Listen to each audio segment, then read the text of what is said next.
مسلمان فوج جب 661 عیسوی میں افغانستان کے شہر قندھار پر حملہ کر رہی تھی، قلعے کی دیواروں کے باہر بڑی بڑی گھنٹیاں لٹکائی گئی تھیں جو آپس میں یا دیوار سے ٹکراتی تھیں۔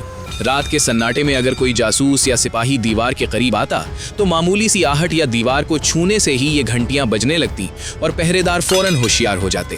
اسی وجہ سے رات کے اندھیرے میں خاموشی سے قریب جانا ناممکن تھا اور ہر حملہ ناکام ہو جاتا تھا۔ تب مسلمان کمانڈر عبد الرحمن ابن فیروز نے ایک نہایت منفرد حکمت عملی تیار کی۔ انہوں نے فیصلہ کیا کہ تیز ہوا والی رات کا انتظار کیا جائے جب گھنٹیاں خود بخود زور زور سے بجنے لگیں۔ یہ منصوبہ اتنا پیچیدہ تھا کہ اس کے لیے کئی ہفتوں تک موسم کی نگرانی کرنی پڑی۔ آخرکار جب آندھی والی رات آئی تو سپاہیوں نے اپنی بھاری زرہیں اتار دیں تاکہ لوہے کے ٹکرانے کی آواز نہ آئے۔ روایات کے مطابق انہوں نے ہلکے کپڑے پہنے اور ننگے پاؤں یا نرم چمڑے کے موزے پہن لیے تاکہ دیوار پر چڑھتے وقت پاؤں کی آہٹ نہ ہو۔ سپاہیوں نے رسیوں کے سروں پر لوہے کے کانٹے باندھ رکھے تھے جن پر کپڑا لپیٹا گیا تھا تاکہ کنگوروں میں پھنسنے پر بھی کوئی آواز پیدا نہ ہو۔